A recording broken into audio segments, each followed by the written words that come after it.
KV how are you? KV news के सभी दर्शकों को मुदस्सिर अहमद का प्रणाम और प्यार भरा सलाम।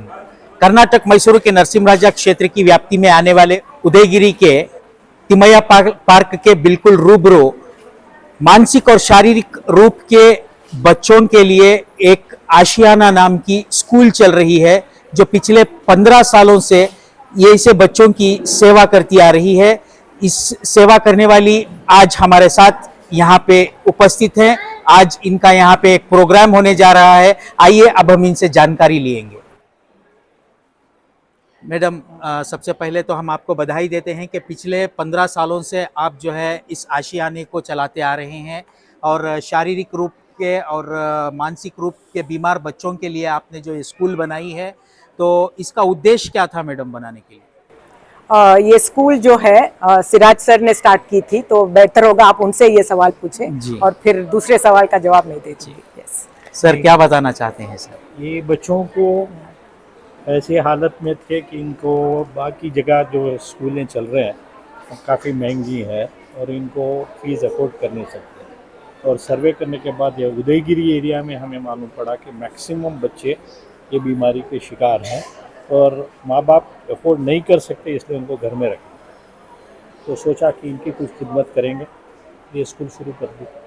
तो 15 सालों से ये सिलसिला जारी है? जारी है जी। और इंशाल्लाह आगे चल के और बेहतर। तो इस स्कूल में जो भी बच्चे आकर आपके पास शारीरिक रूप के और मानसिक रूप के बच्चे आ रहे हैं, क्या इनको कुछ फीस वगैरह भरना पड़ता है? बिल्कुल फीस के साथ साथ जो भी इनकी ज़रूरतें हैं सब बिल्कुल फ्री में, मुफ्त में किया जा रहा है, कम्प्लीटली फ्री। यहाँ तक कि कोविड के वक्त पे इन बच्चों को उनके पेरेंट्स को राशन तक इदारे से फ्री में दिया। अच्छा, तो उनके मेडिकल एक्सपेंसेस जो है कोई गवर्नमेंट या किसी की सहायता नहीं है, जो भी है बिल्कुल ट्रस्टीज, उनके दोस्तों, उनके रिश्तेदारों के डोनेशन के ऊपर ही चलती है। सरकार से हो या किसी और से हो, ऐसी कोई मदद नहीं।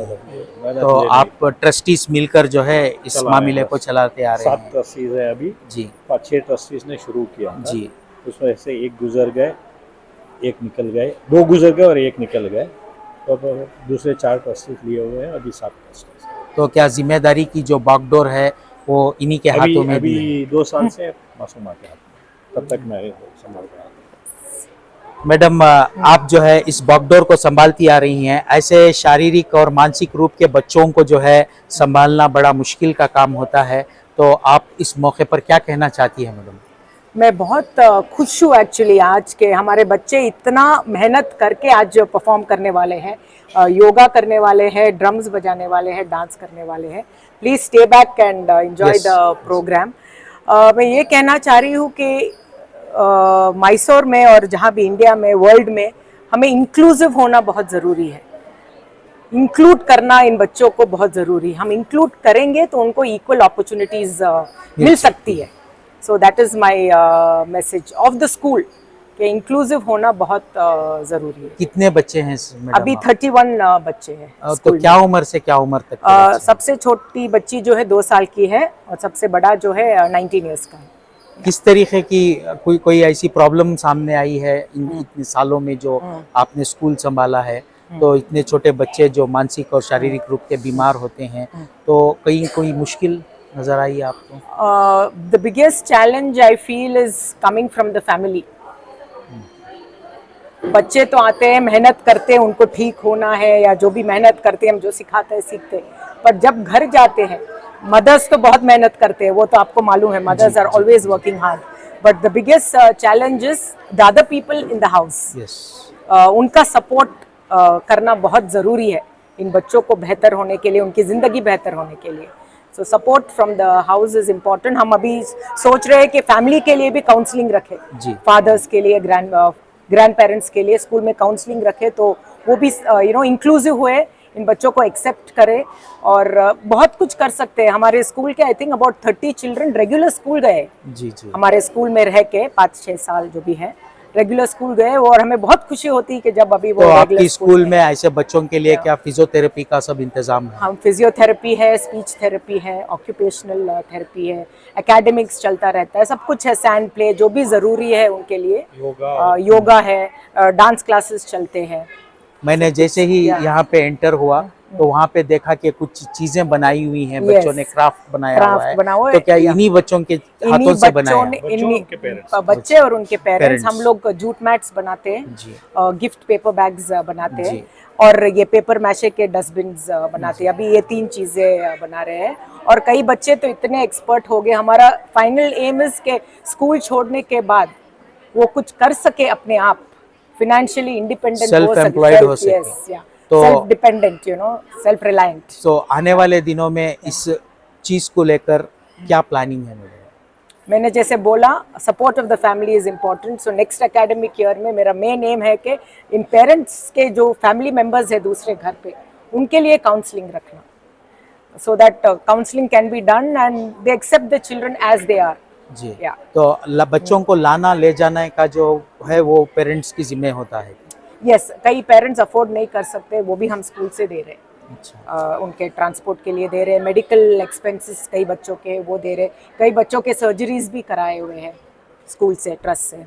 तो आने वाले दिनों के लिए हमारी भी शुभकामनाएं आपके साथ में है। हमें बात करने के लिए आपका धन्यवाद। Thank you so much. Thank you very much.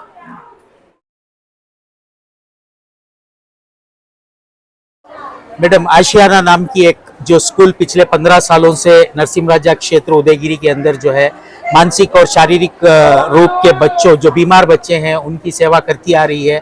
आज उनके यहाँ पे प्रोग्राम पे आप आई हुई हैं। वो बच्चे जो है अपनी ओर से जो ये क्राफ्ट बनाए हैं, जो ऐसी खूबसूरत चीजें बनाए हैं, आप उसको खरीद रही थी। ये देख के जो है मैं आपसे बात करना चाहता हूँ, तो इनके बारे में आप क्या कहना चाहती हैं? एक तो मैं ये कहूँगी कि ये जो प्रोडक्ट्स हैं, ये ऐसा नहीं, इनको हमें ऐसे नहीं देखना चाहिए कि किसी स्पेशल नीड्स के बच्चे ने बनाया है इसीलिए खास हैं।